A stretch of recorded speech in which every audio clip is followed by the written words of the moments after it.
We grew up, well, most of us did, hearing about being careful talking to strangers. But everyone we know used to be a stranger, especially in today's age. We hear how society is becoming addicted to online affirmations and interactions. Doom scrolling or doom swiping is now used to pass time rather than for fulfillment, entertainment, and relationship building. But how dangerous is this online behavior? We don't know who is sitting behind the screen or what is controlling the account you have spent days talking with, creating an emotional connection to have it just ghost you and disappear. During this Valentine's themed episode, we're going to uncover more than just the truth behind these online dating apps. We are going to unmask these online threat actors and learn more about their dating tips and tricks. Look forward to seeing you in the lab, defenders in lab coats. Make sure to bring your chocolates.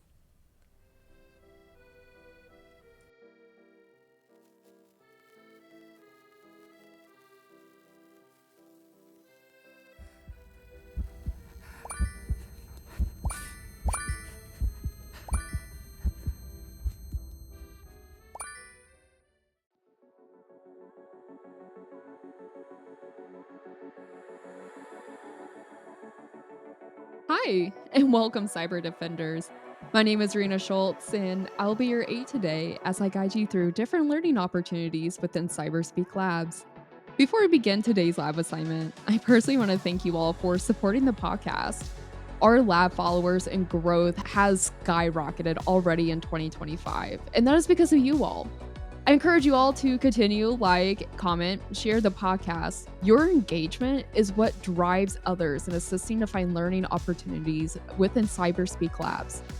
Now, defenders and lab coats, I want us to open our research book and let us turn to page 214 because Valentine's Day was on February 14th, 214. Okay, well, if you caught that, I'm funny.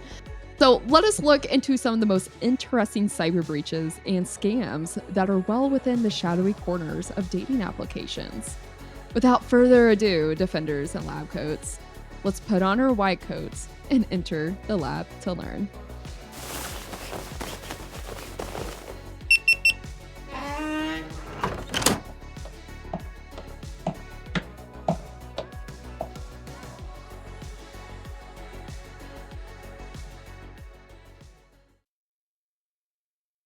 So, I'm not sure what your childhood was like with Valentine's Day, but I remember mine very, very vividly. So, yes, we are taking another time journey into my past. So, bear with me on this. And I remember during Valentine's Day, and I'm talking about from when I first entered school all the way up until high school, having to make our own Valentine's Day box. And this box was basically a arts craft mailbox where people would put their candies or cards, and we would just essentially hand them around to one another, and you would collect them in your box, and then you would open them up and read the notes or whatever. I'm not even kidding. I seriously did this assignment up until I was in high school. Now, I was lucky enough to have a mom who really enjoyed these types of school projects. She was very creative and artistic, and she still is. She absolutely still is. I remember we would turn just like an ordinary UPS box into some 3D whimsical creature like a horse or a penguin made out of paper mache. We would stay up all night making this amazing box. And I remember after we were done, she would give me the box, drop me off at school, and tell me, "Have a great day and enjoy Valentine's Day," or whatever. And I was like, "Oh, thanks." And I remember being so excited and embarrassed at the same time because I knew my box was amazing. It was stellar. That's why I was excited. I was embarrassed because I clearly was the kid in class who went above and beyond. And one year, there was this one kid, I will never forget this kid. He did not understand the assignment, or he just did not do it. He didn't care, which, go figure, a typical preteen boy is probably more into the Pokemon cards than arts and crafts for a Valentine's Day box. And so I remember he had went to the nurse's office and goes, "Hey, I need a Band-Aid box for a school project." And the nurse was like, "Okay, no questions asked, whatever, seems normal." Hands this kid this Band-Aid box. The kid proceeds to write, "Don't break my heart this year" on the front of this Band-Aid box. It was like a family pack Band-Aid box. It was pretty decently sized, but I looked at that and thought, "This kid is gonna go somewhere." And the story gets better. Once we all had our boxes, we would have this classroom party, and sometimes people would bring candy or chocolates or cookies, whatever, and the teacher would have us place our boxes around the classroom. And sometimes she would hand us like index cards or sticky notes. And she encouraged us to write positive messages to each other, like, "You're fun to play tag at recess with," or "Hey, your light up shoes are cool," whatever that is. So the kid with the Band Aid box, I'm pretty sure he just wiped boogers and then gave his card to everyone with his booger on it. I knew it was something weird because he would just have this creepy Lord Farquaad laugh, and then he would just drop a note in someone's box and walk away. And or or it could just be me being absolutely dramatic and the kid was just putting blank notes in the boxes as a joke. Who knows? I was like maybe 10 at this time. I've definitely have slept since then.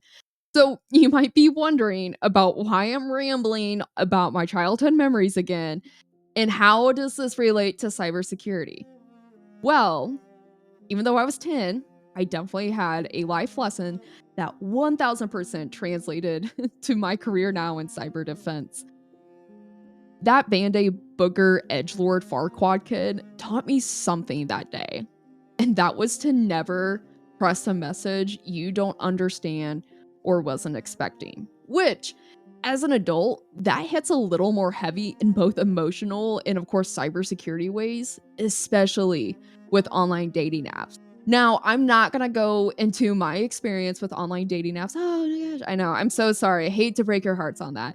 But as we kind of talk about cybersecurity, I always think it's important for us to learn about some history and the events that lead up to these events too. Because if you had listened to my Y2K episode, which was the first episode of any type of lab assignment we did for 2025, we hit some pretty good hard heavy hitters about security awareness, security education, secure coding practices from early thousands that are still applicable in 2025. So 25 years later, we're still talking about the same thing.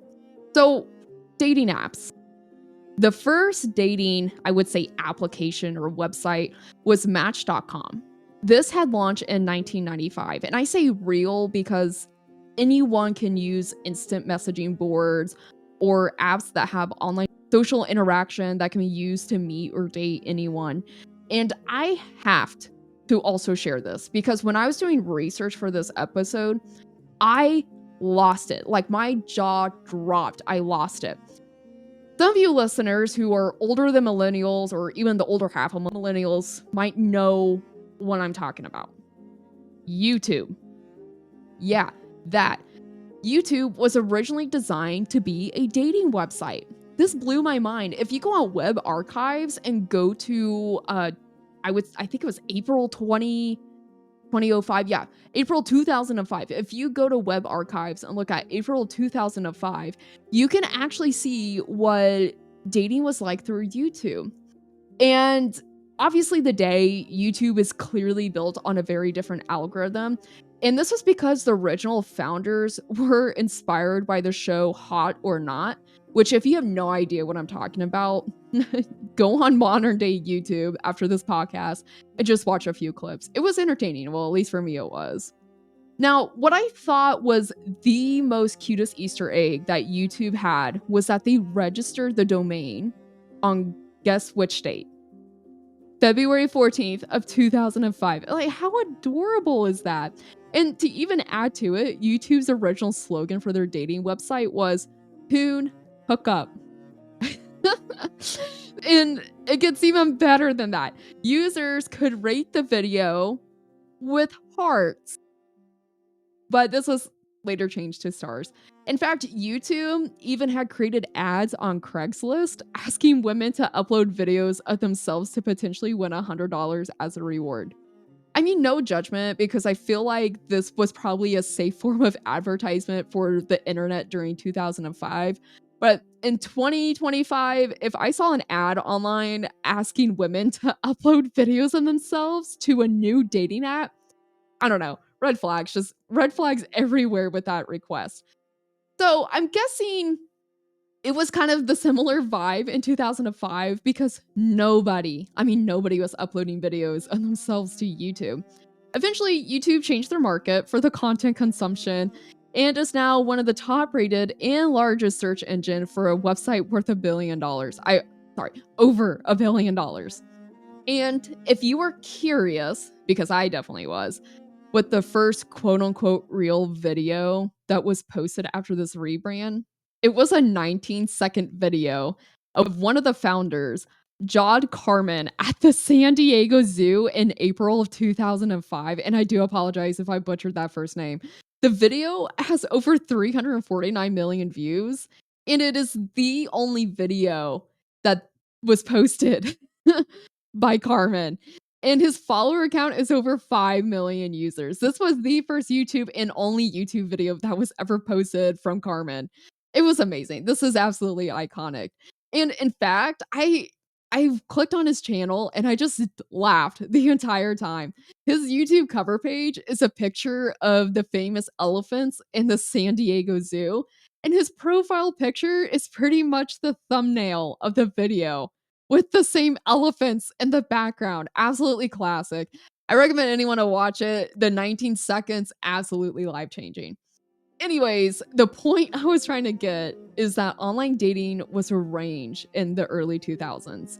And shortly before YouTube was making its launch in 2005, a website called Ashley Madison had launched in January of 2002.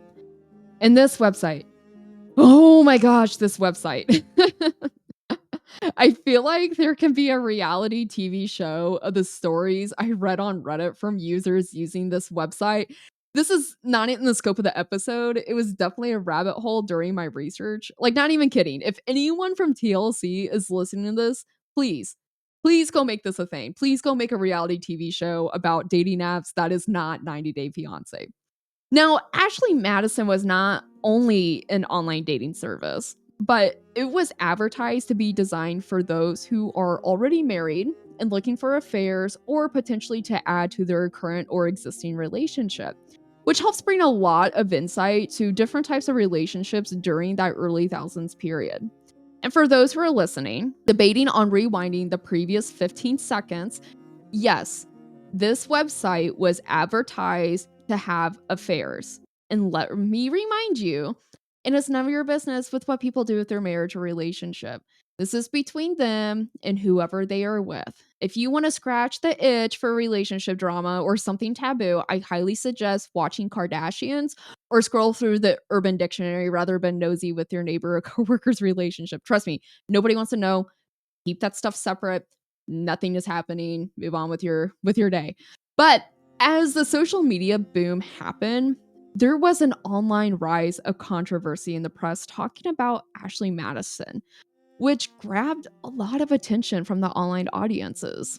The name Ashley Madison was all over the news, especially in 2015, regarding a huge amount of data being exfiltrated from this website, claiming that this had caused a lot of behind door affairs now surfacing because of the news outlets. Now, I have read and witnessed a lot of cyber events in my life. And I will say, when I was doing research for the breach that happened with Ashley Madison in 2015, a lot of the news outlets made me pause and question. And usually, and I mean usually, we'll talk about this more in a second, when large amounts of data from a very reputable company gets breached, there's usually a financial reason to this. Another form's ransomware, right? And I could not find any information about I would say, the drive or the reason behind this breach. And that's because these threat actor groups, in my opinion, these threat actors groups run their underground hacking group essentially as a company. And reading about this breach and even seeing some clips from Hulu and Netflix's documentaries about this, some things, at least to me, just absolutely did not make sense. And here's an example. This was posted from Curbs on Security, and they had posted this to their online press board that the marital infidelity website, ashleymadison.com, has been hacked. The message contains links to confidential Ashley Madison documents and included a manifesto that said a hacker group calling itself the Impact Team was prepared to leak data on all 37 million users unless Ashley Madison and a sister property voluntarily closed down within 30 days. There was also additional claims after reading this. 40 megabytes of data was included in this original post. And this post was very interesting. Now, when I read this, there was a lot to unpack here. Even though it was just a paragraph, there was a lot in here that kind of made me squint my eyes and raise an eyebrow. There are cases that hacker groups want the publicity to be known and feared, but in this situation, it's an online dating website. And it also advertises for most of the platform to be free to use. And don't get me wrong, there's some pay features that you can have, but there's not a major hidden paywall that all users will have to use and they would have to have this specific premium subscription. No, it's not. It's not advertised like that, especially in 2015. And additionally, the ransom was for the website to close down within 30 days. So, is this quote unquote hacker group just upset because of the audience of the dating application or the customers that are using this application? If so, this seems like a pointless hack because, again, there's no profit for this hacker group. They're not benefiting from it. They're not taking money or anything like this. Now, they could go sell, I guess, the credentials and information they compromised, but what they do with it as well also made me question a lot of things too. It's just, I don't know. Again, to me, there's no true financial motive. It's just forcing a single company to shut down. Especially in 2015, this dating lifestyle or even having ways of getting a secret affair, there are many other dating applications that were used for this exact same thing.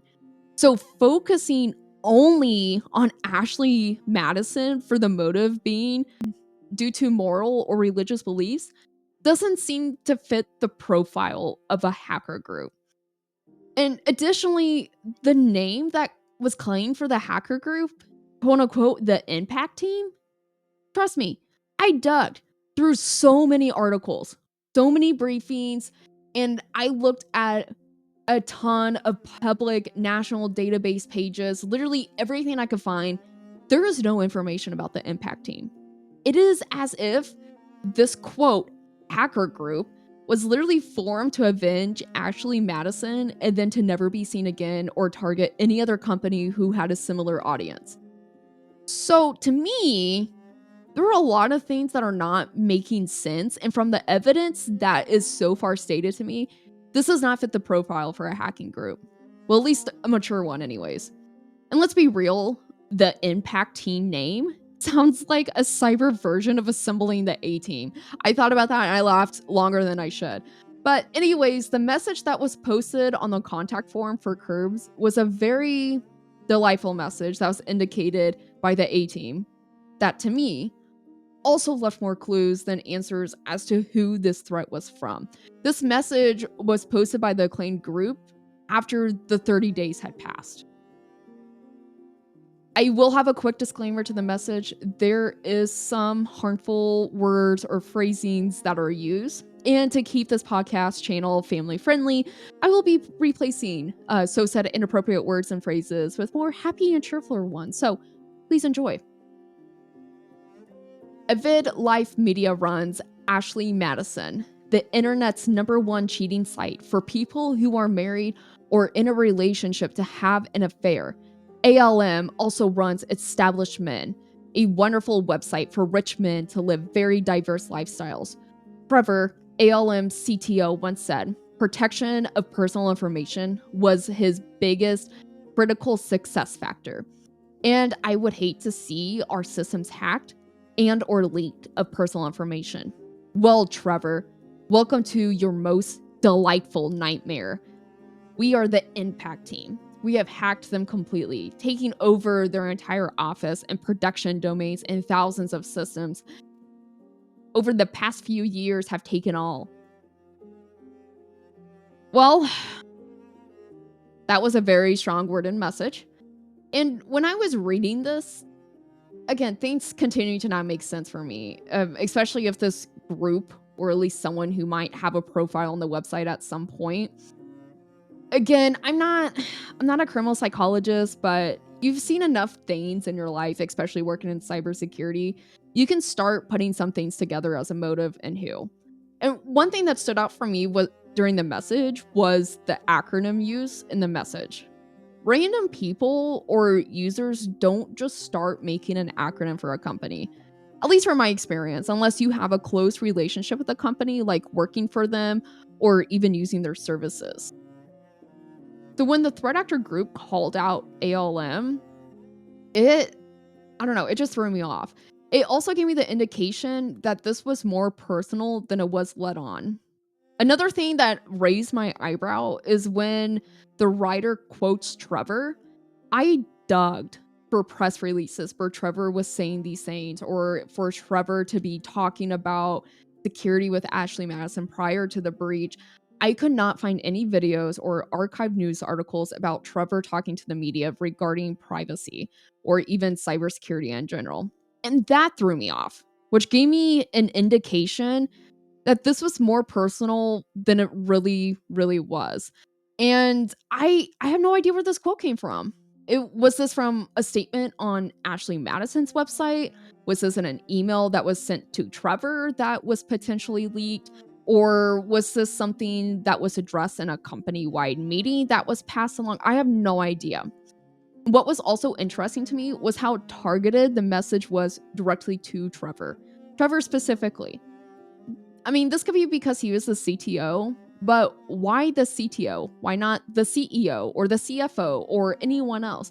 And again, well, at least for me, it felt like a direct message to Trevor and not to anyone else in the company or the company itself. Clearly, the message was written with emotion too. You could just read the anger and hear it in the message. And it also makes me wonder if the person that wrote it had a life event happen to make them so focused and angry at Ashley Madison, like a breakup or death, because it's too directed to Trevor and AML, or it's just a really immature group of cyber criminals. I don't know. Yet, what I said earlier, I am not a criminal psychologist or have a past life for working in the FBI. This is just my point of view and general questions. Of course, as I'm thinking about how a threat actor group makes no sense at all here, I came across a news press from ALM CEO at the time, Noel Berterman, where he had addressed the submission to curbs that ALM's security teams suspect it was an individual who had access to ALM's IT infrastructure. And once I read that, all I could say was like, "Yep, insider threat. Yep, absolutely makes sense here." It's a textbook scenario of disgruntled employee making bad decisions that led to unauthorized data disclosure or sabotage. And especially if this employee had access to their IT infrastructure, this would make sense as to the amounts of data that was collected. It also brings insight to not only the poorly named threat actor group, but it also brings insight as to potentially the motive here because, again, there was no financial motive in the ransom. They just wanted the website to be taken down, which felt very personal to that specific company, especially when no other dating applications had the same, I would say, threat landscape, threat attack chain around them. And I don't know. The threat actor group just absolutely doesn't make sense. Insider threat, in my opinion, fits more of the defense profile here than an actual underground cyber criminal group because again, they're not they're not making profit here. So a lot of this seems like a lot of time and a lot of resources. To me, it's a minimal chance that this is actually a threat actor group. And I did not fully watch the Netflix or documentary series about the Ashley Madison breach. I don't know if they had the same conclusion or if they were automatically like, yep, threat actor group. Yep, this is it. End of story. I don't know. I really don't know. But I might watch it after this podcast. It's just, there's just so much to do with this case. So, after the 30-day deadline, the alleged hacker group at this point posted the exfiltrated data to the public, which I had read the messages earlier of their very delightful demeanor. And this had happened in August of 2015. The data included a range of information such as login information, messages, profile information, and even information from the CEO's private email account. Now, lessons for everyone here: keep work and personal separate for this exact reason. And this wasn't the only time the alleged hacker group posted the stolen data. They posted more information later that month that appeared from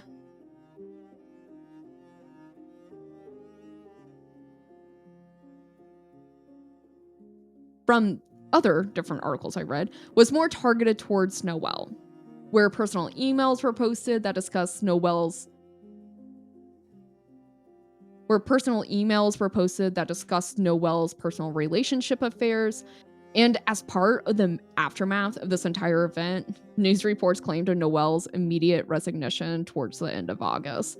And to help prevent the spread and post of all this information, ALM started issuing copyright violations to social media posts and outlets that were posting about the breach or even leaks of the images that went public and viral. Of course, with all of this information public at some point, silent affairs were being discovered. Scammers, cyber criminals were obviously targeting those compromised user informations, and even police reports started using Ashley Madison's breach as a root cause for some of their police cases. And if you decide to go look up any of these police cases, user discretion is advised.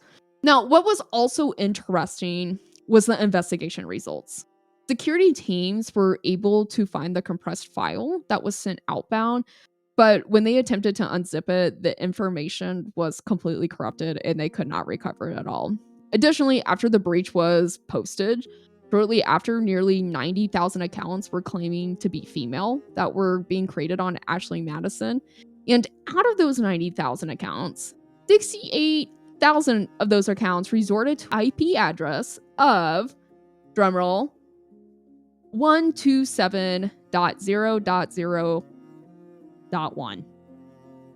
And the accounts from those IPs coincidentally shared the same similar last names as the former disgruntled employee that had shared access to AML's IT infrastructure. Now, there are a lot of other details about this breach that is gruesome and out of scope of this podcast. And if you choose to look this up on your own time, well, again, viewer discretion is advised.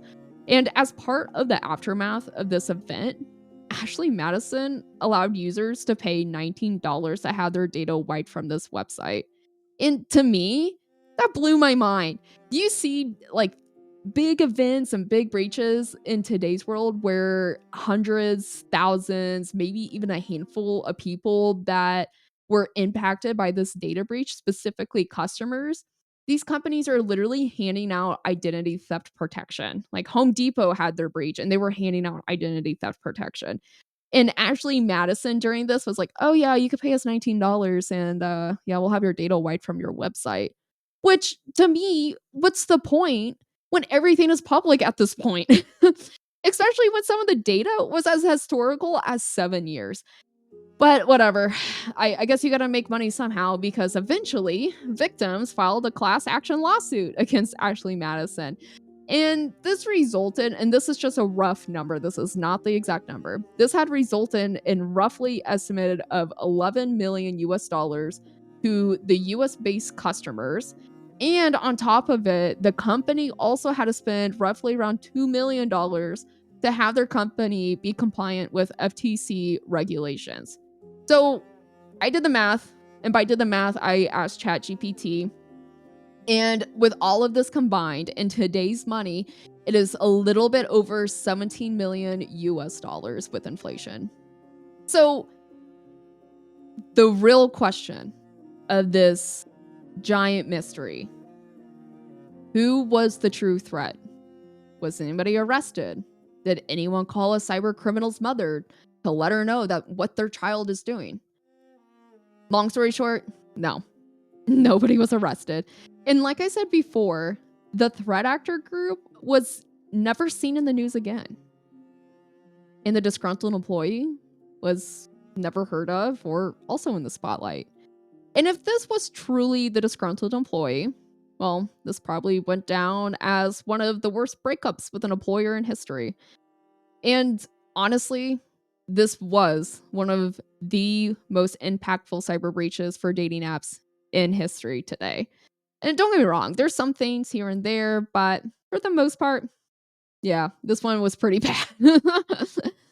So, defenders and lab coats, I know this episode probably felt like it zoomed on by because it was very interesting. It had a lot of juicy details and a lot of conspiracy theories. And for those listening to this, or if you know someone who had worked in this cyber incident or breach, I am tipping my hat to you. So thank you for all that you did and probably the countless hours working on this case. Like I said, Hulu and Netflix has a documentary about this. I do not know how accurate the information is in this documentary, but of course, I always say make sure you fact check everything, especially with cybersecurity. I encourage people to fact check cybersecurity events with cybersecurity specific news outlets like Curbs on Security, for example.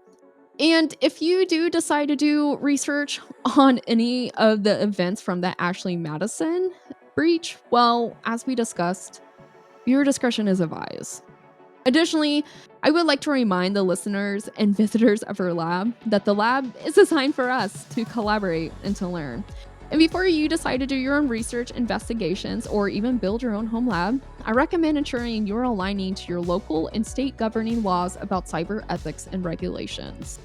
And to ensure our lab is continuing to grow, I encourage you all to like, subscribe, and rate the podcast. Because of your support, we are able to bring more contributions and future exciting releases that are in the works right now. And lastly, if you would like to help CyberSpeak Labs with any of the podcast research, we are always looking to aid those in the community to help give them work experience or even resume builders. You can reach out to us in the podcast team by going to https://cyberspeaklabs.com and connecting us with us there. We also have an amazing Discord group full of very passionate people who are amazing in a lot of different avenues and paths in cybersecurity. You can also find that on our website as well. Thank you all for joining me in the lab today, and I look forward to collaborating with you all again soon. Bye!